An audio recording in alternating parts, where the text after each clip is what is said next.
Welcome to The Thin Line, the podcast for first responders and veterans. We are so glad that you are here and excited that you could join us. The Thin Line podcast is rated explicit and viewer-listener discretion is advised, as some topics may trigger suppressed or repressed memories or experiences. We encourage you to reach out and seek the services of a competent mental health professional if needed.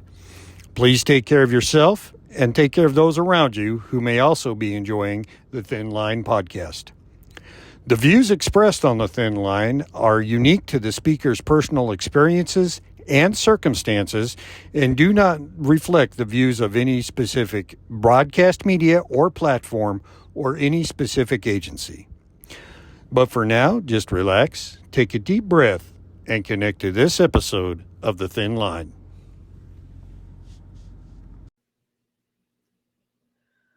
Good evening. I am SOS and I'm here with the one and the only Messy Jessie, you guys. Welcome to a new episode of The Thin Line.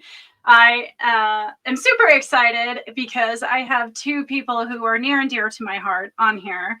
And Tommy, aka Tigo, and Krissy are here live from their dungeon. You guys, welcome. I'm so excited. Thank you. So yeah, let's get to it. So yeah, it's been a long time. Many of you don't know, they're very good friends of mine. I've known them for a little while, but they're always a hoot when they're around. So I'm super honored to have them on. But yeah, guys, tell me. Well, I'll start with you. What did you do? And yeah, and then Krissy, and then I'm super excited because there's a story I want to hear about you two. So,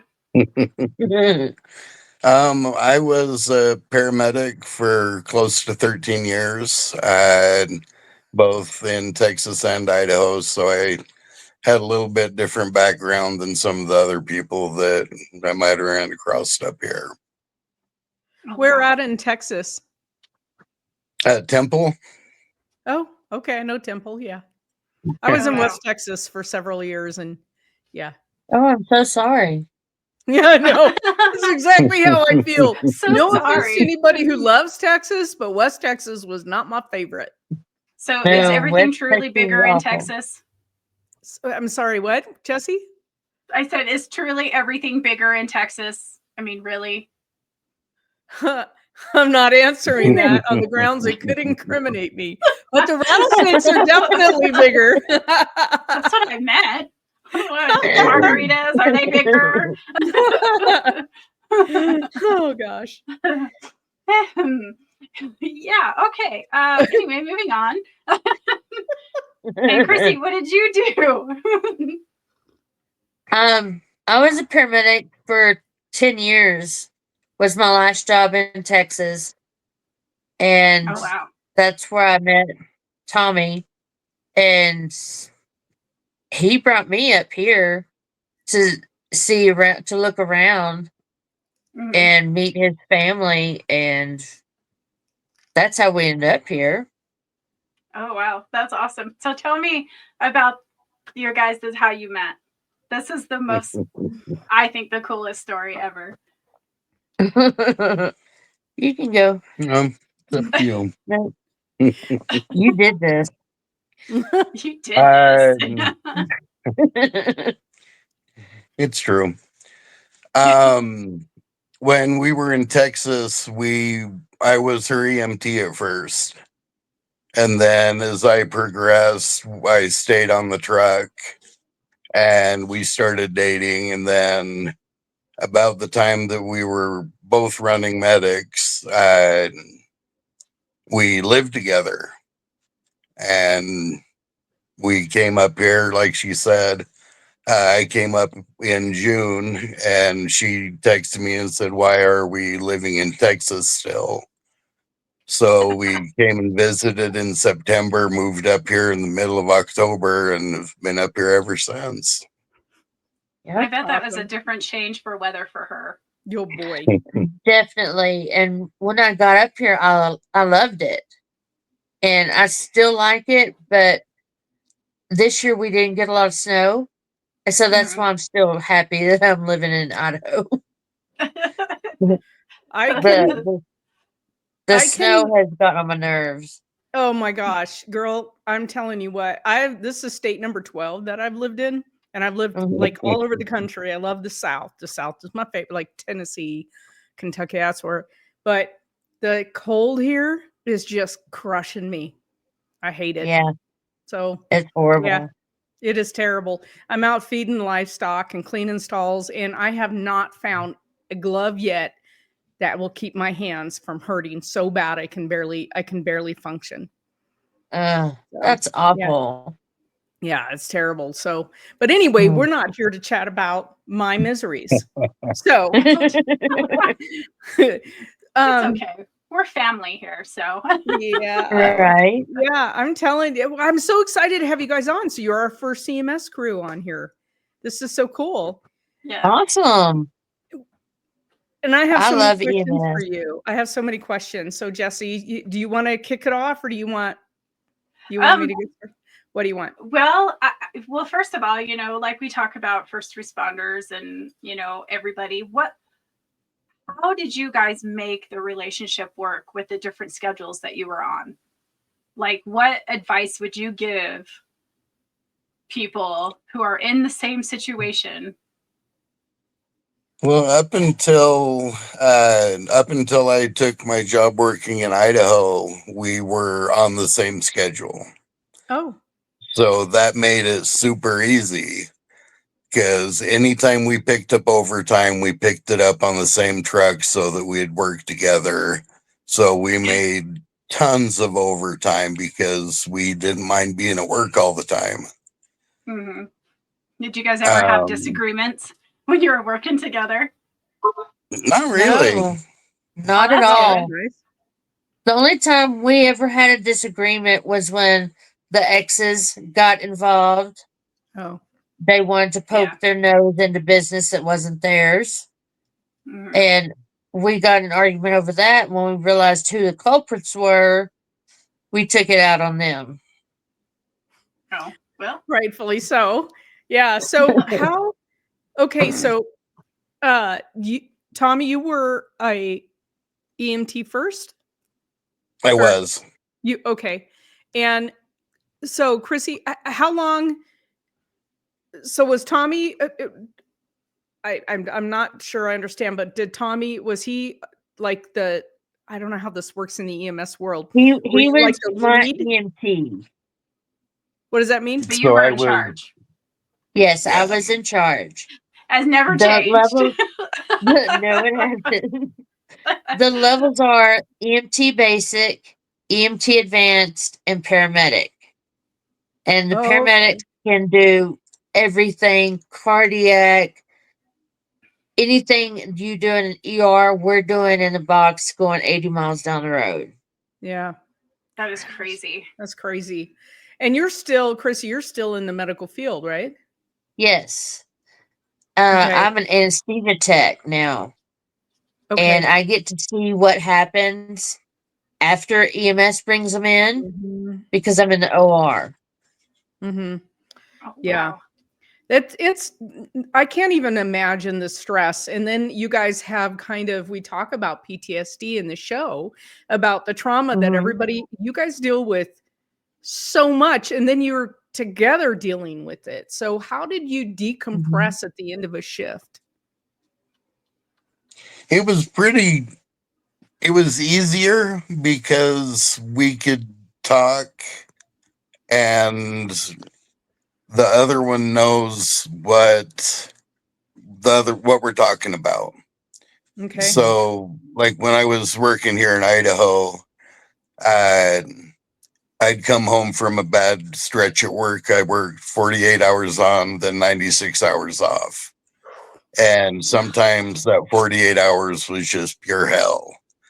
and I'd come home and I'd unload on her, and bless her, she knew what I was talking about, and she was able to reassure me that I'd done the right thing, or just showing the compassion of understanding what I'd had to do.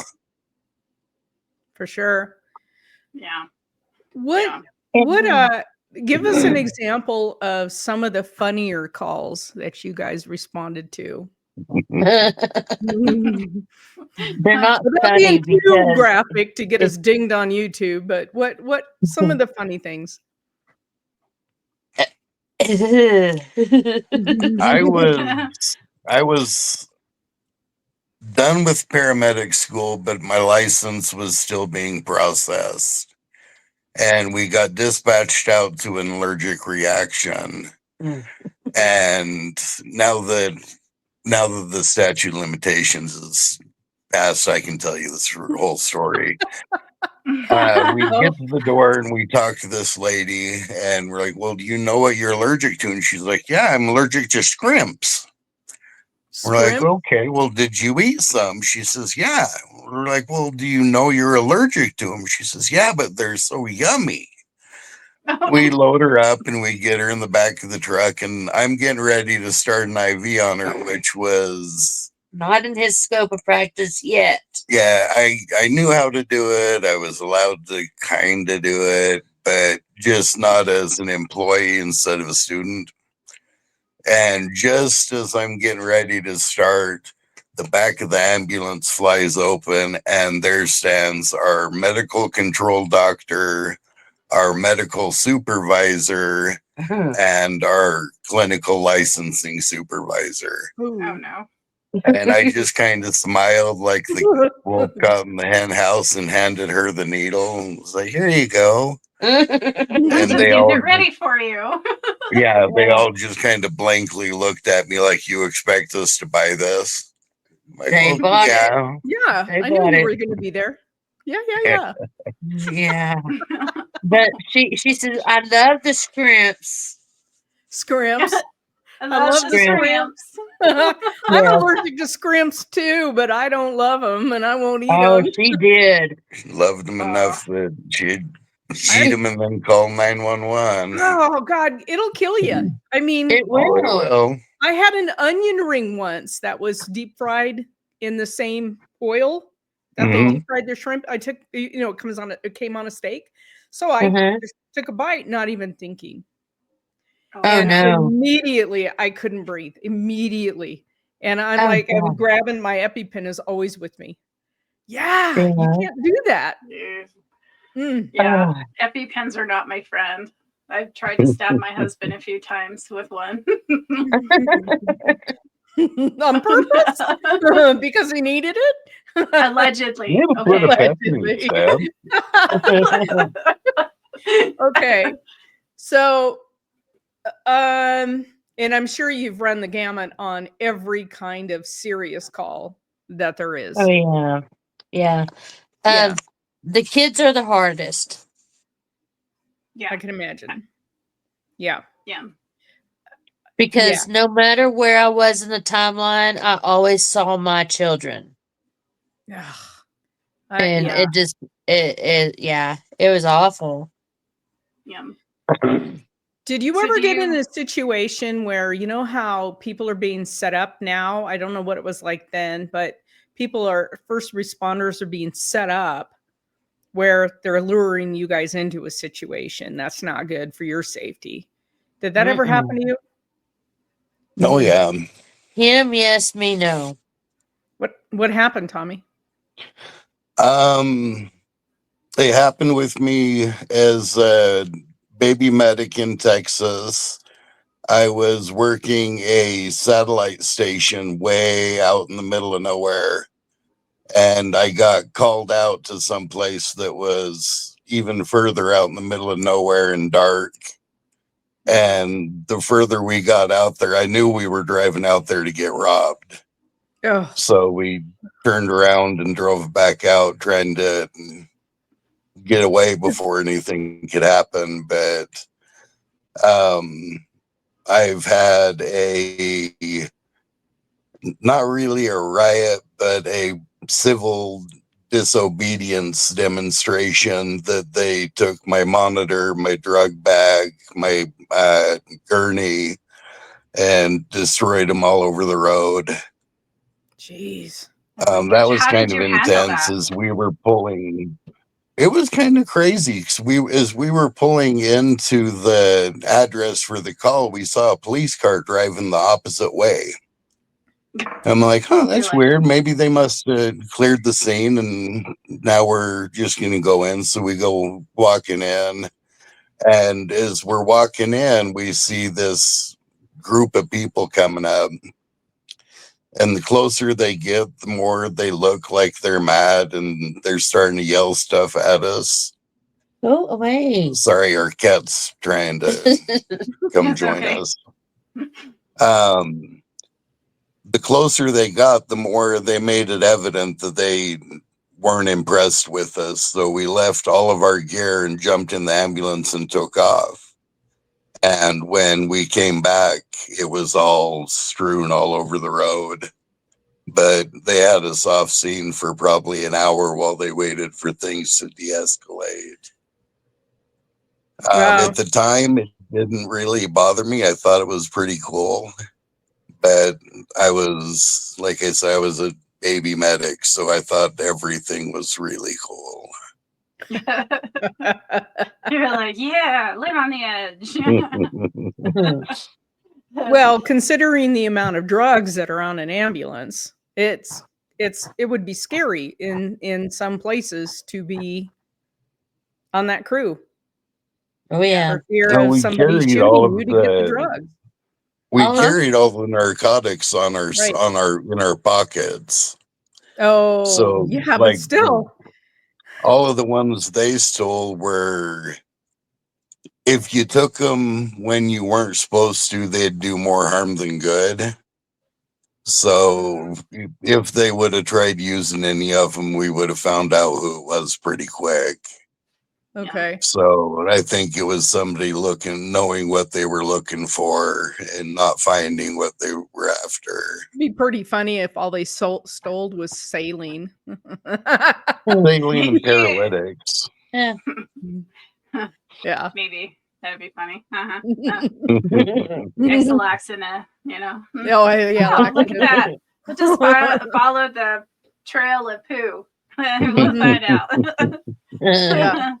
So is it true when you guys are getting called to a call, like especially down there, a lot of our listeners, they see it on TV, and when you guys are being called and you have to hang back and wait for law enforcement to clear the scene, some people have said it's harder to know that person needs your help and you can't go help them because of you're waiting for that clearance.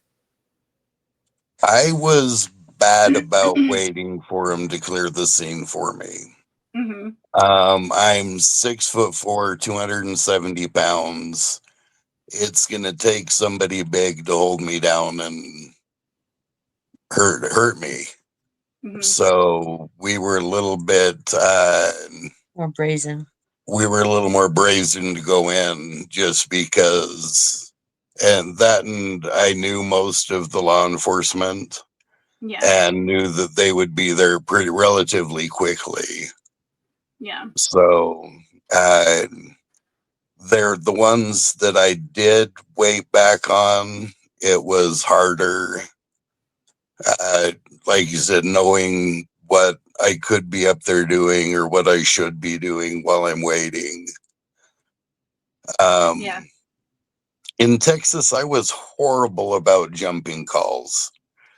I'd hear a call go out that was coming from dispatch from the county to our EMS dispatch. And I'd hear something go out and I would self-dispatch before they could get a send. As an EMT, it wasn't bad because all I could do is get there and let her do all the work.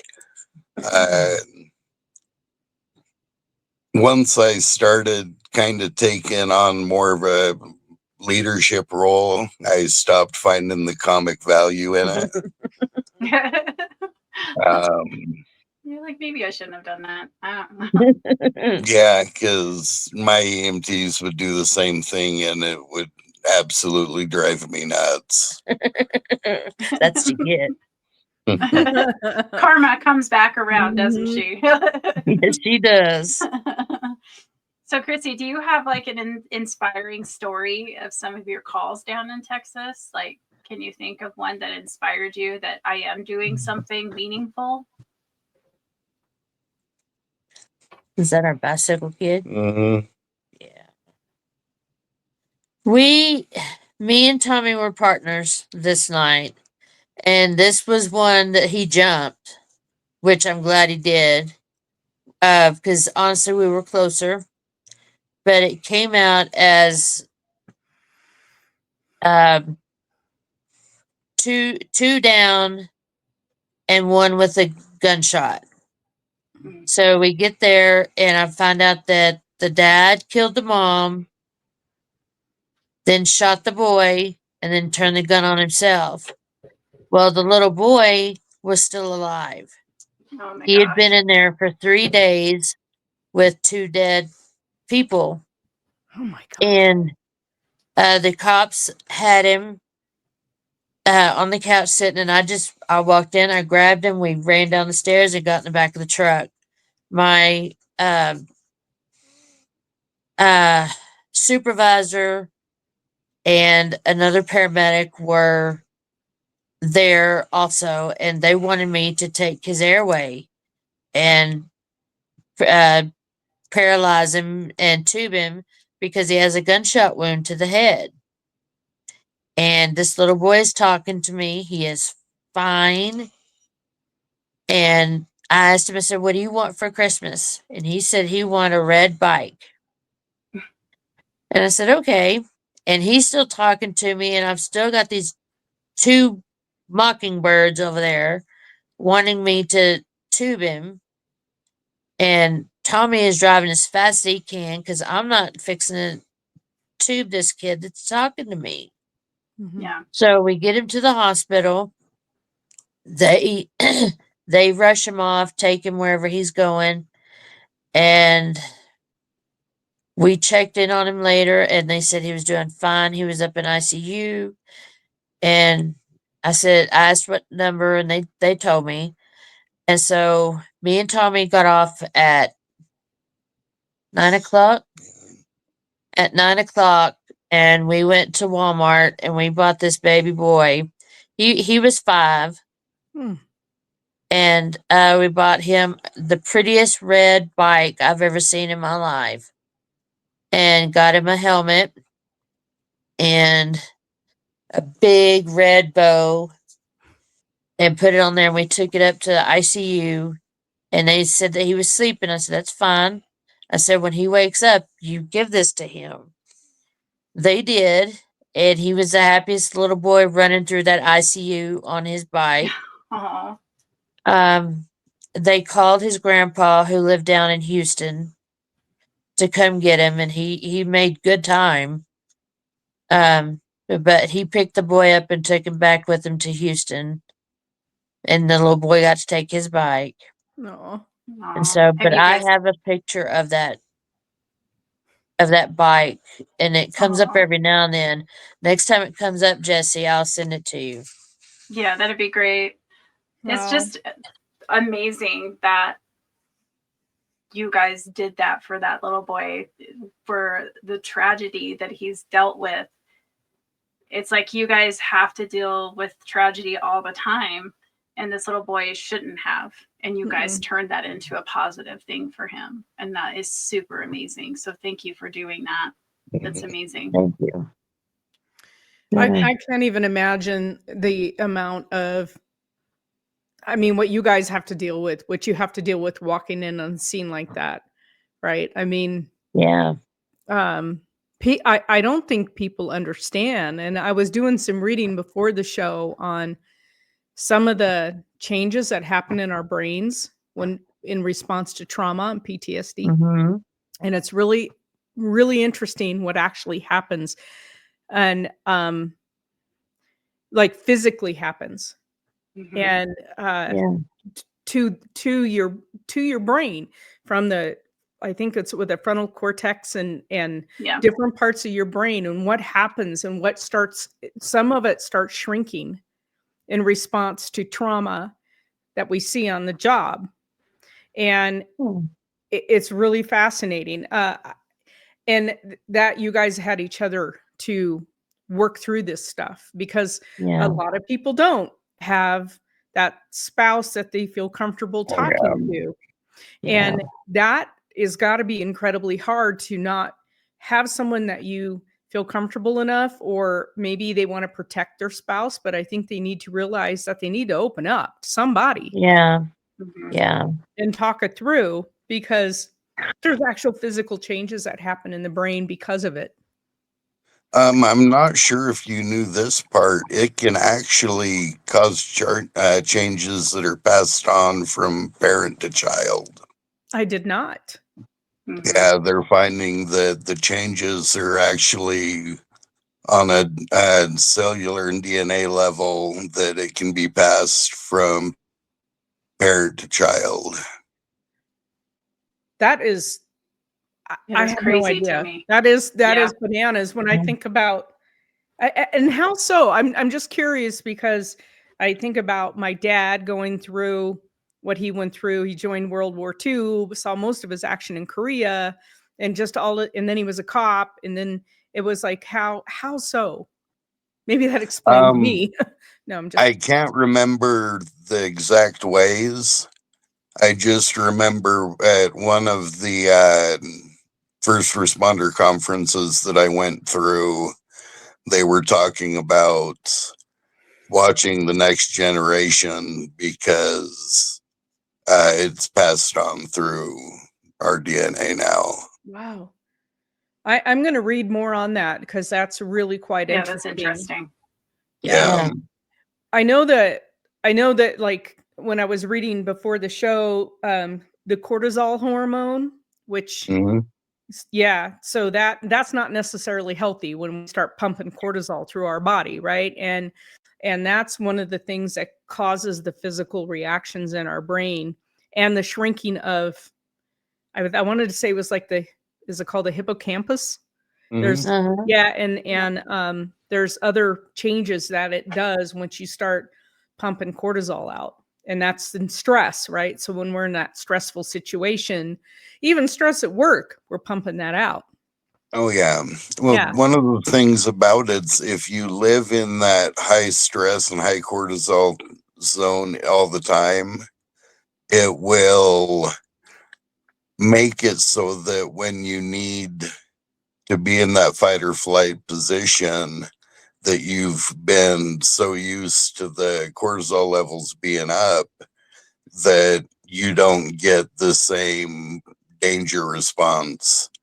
Back in your Mhm. lizard brain, Right. it's been reprogrammed to where it doesn't sense the danger.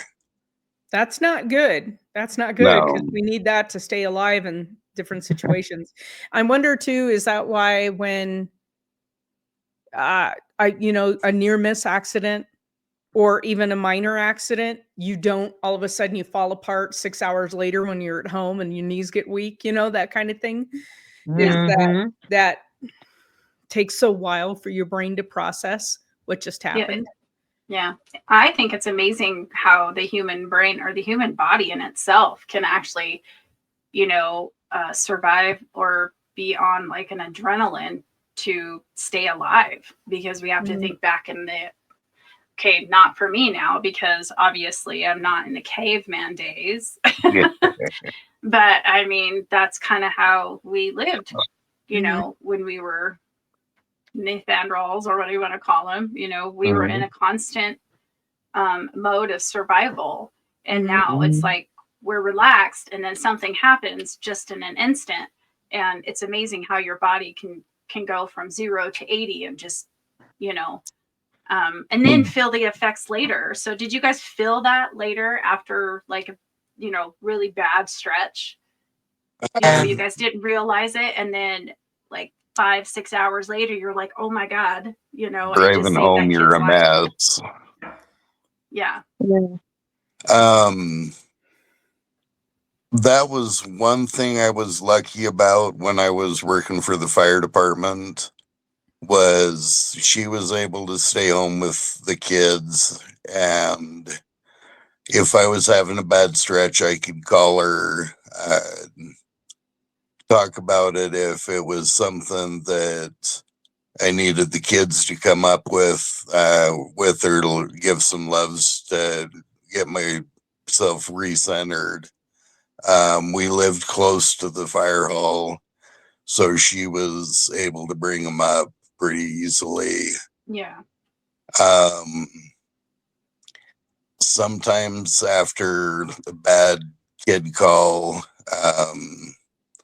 I'd have to have her bring my kids up so I could fall apart, cry it out, get it out of my system, and then go back to work. Well, still be at work, but emotionally ready to go back to the next call. Mm-hmm. Yeah.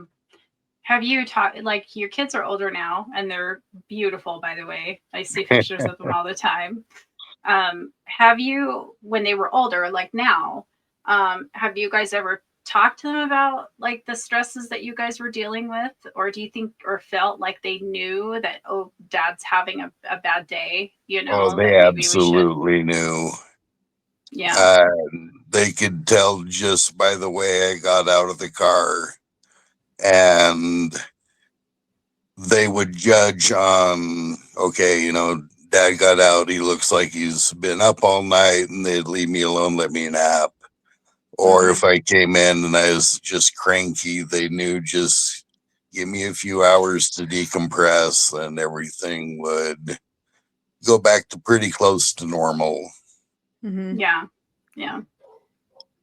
And I find that out with my kids too, like they knew when he was having a bad day, that they knew that they need to give him that time. And I as well had to give him that time to decompress.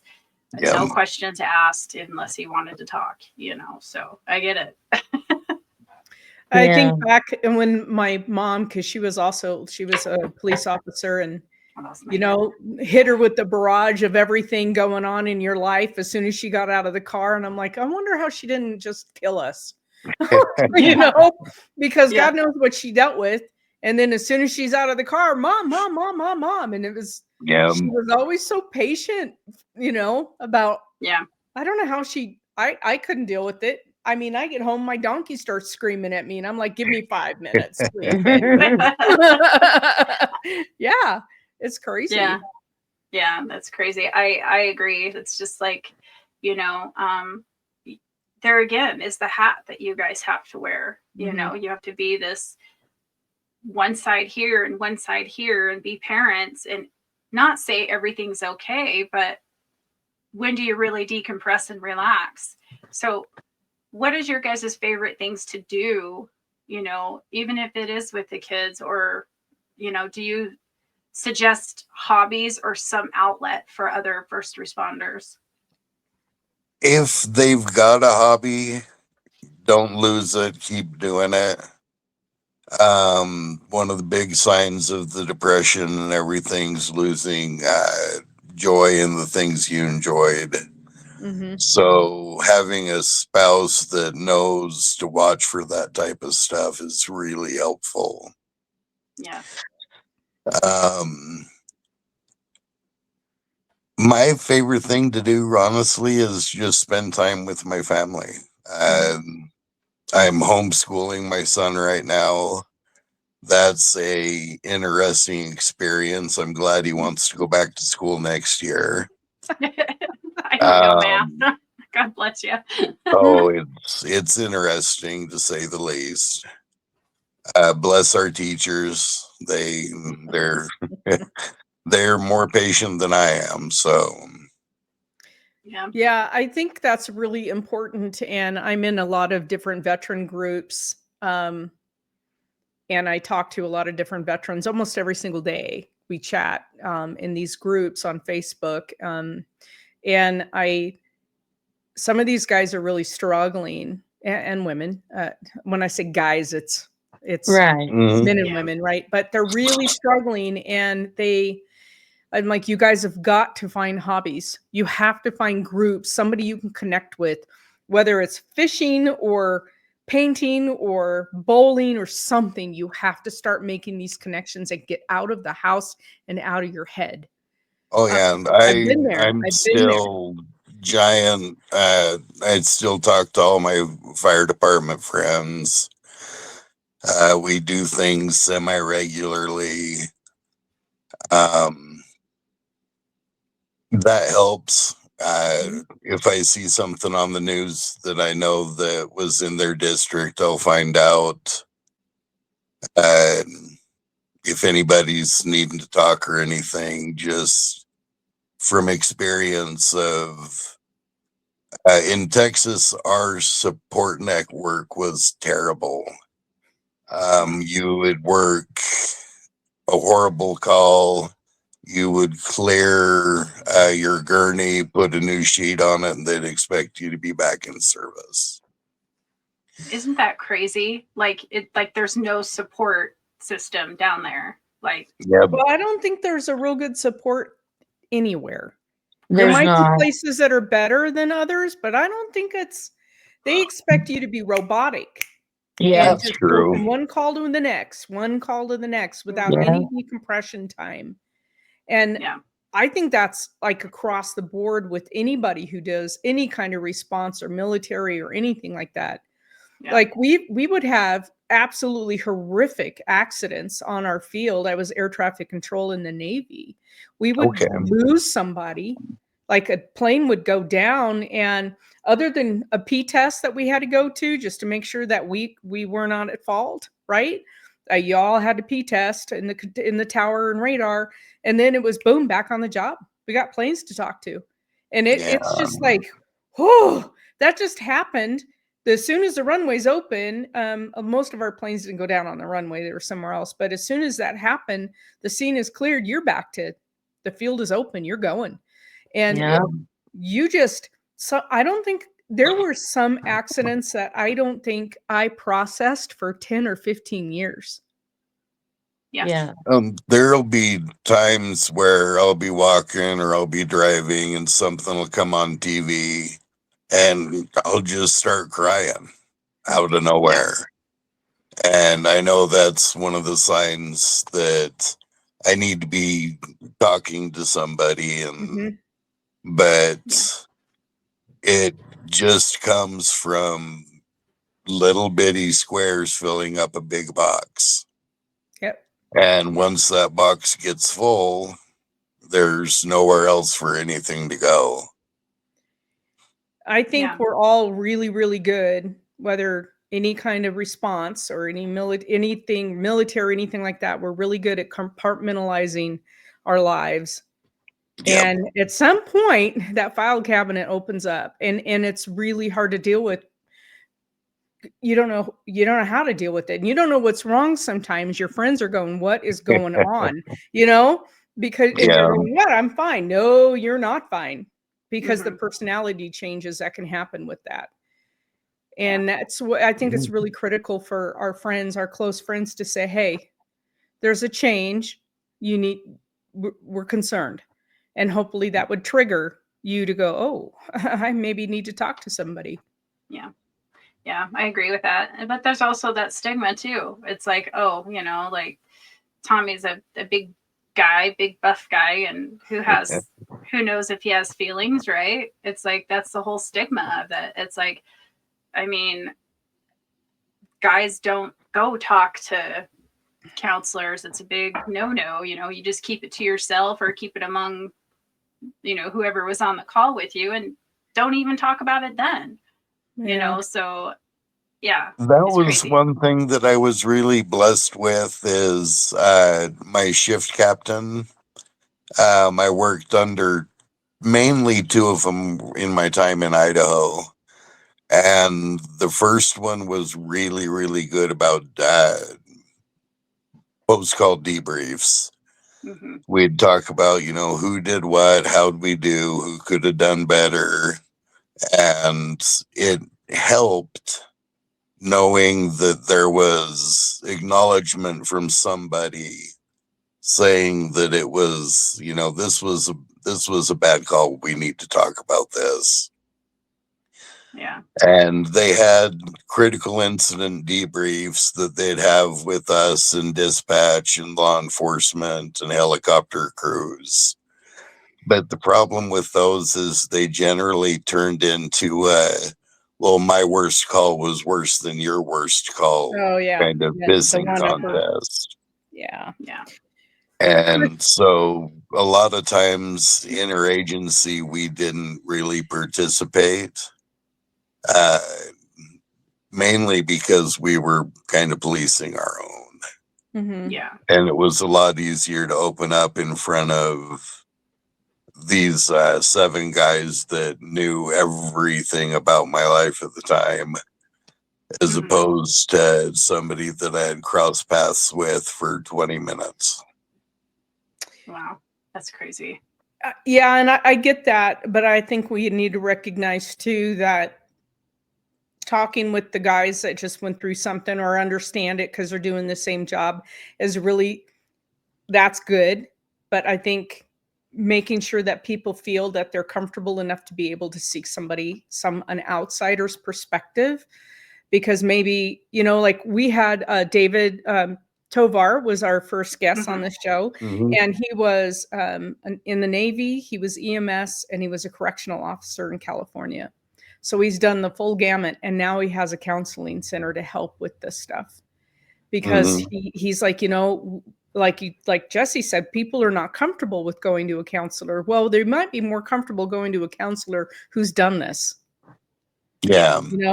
Even if Yeah. it's a phone call session, like not face to face, but something like this where they're on a screen, they're FaceTiming, there's something, they have somebody they can connect with who did this, and they understand the trauma that's involved with this. It's very important, I think, for us to be able to find somebody who can maybe have some professional tools because they went through more training to help us figure out maybe how to deal with stuff, not just talk. Like me, we went to the bar after our shift and had a few drinks and talked about what just happened. That's not the same thing as having somebody who has professional training go, okay, you're dealing with this, let me give you some tools. Well, that's one of the things that we'd run into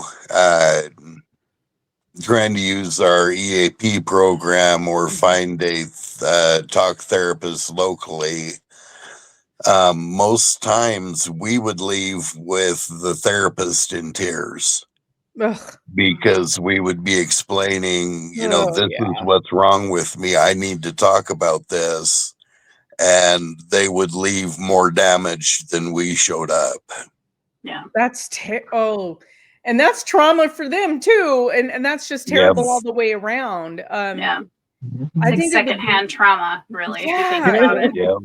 It would be super important, and maybe that's something through our networking here on this show that we can put together a list of people who have been in this line of work who now do counseling, because they're tough, right? Oh, yeah. I mean, they've seen it, and like David, he's seen it, he's experienced it, he lived it, so he knows how he would not leave in tears. Yeah. Because you know what I mean? Yeah. Oh, for sure. Yeah. Yeah. Oh crazy. God, that's just gosh. knowing that you're going to call on somebody for help, and then all of a sudden they're just a basket case. That's even worse. Right. Yeah. Yeah, it definitely takes a strong stomach for everybody all around. Mhm. If there was one thing that you guys could do, let's say you would want to change one thing in the first responder career, and what would you give your younger self? What advice would you give your younger self? What would it be? I think that my advice for my younger self would be that you can't save them all. Yeah. I was the black cloud of pediatric calls in my local jurisdiction. Mm. multiple drownings, multiple shootings, just people. When I would get a call, I'd come back and they'd be like, "Are you okay? You just did this again." And I'd tell them, most of the time, yeah, I'm good. And like you said, 2-3 days down the road, it's settled in. And there would be times where you have to choose who's in the best condition that you can make the most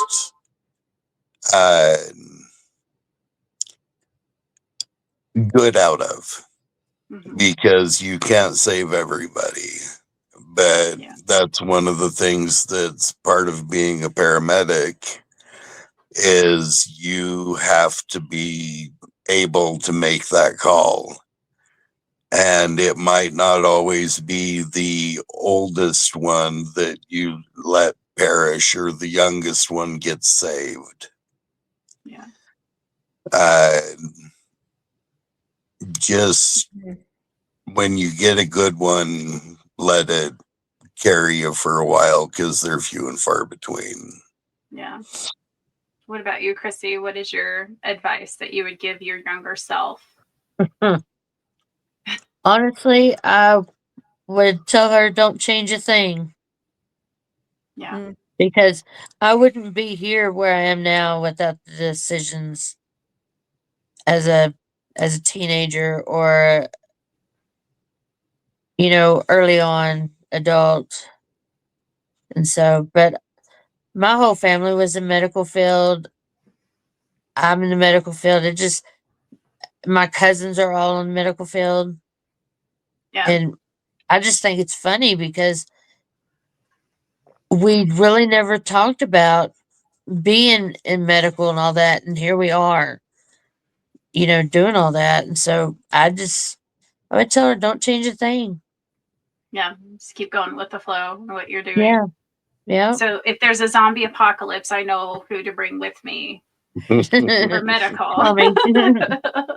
Yeah, we can handle the medical. He'll handle the zombies. Oh, sweet. There you You're on my team. Well, thank you so much. It was really incredible to talk to a couple who have done what you guys have done. It's probably not as common as people would think to have a couple in the same field like this. And I'm glad that you guys were there to help each other. That's absolutely amazing. And thank you so much for everything that you've done for people over the years. Yeah. Thank you. Yeah, thank you. Well, you guys, here we are. This episode was completely amazing, and stay tuned for next week's episode, and we'll also have a special guest, so I'm excited about that. And awesome. Keep liking and subscribing. SOS.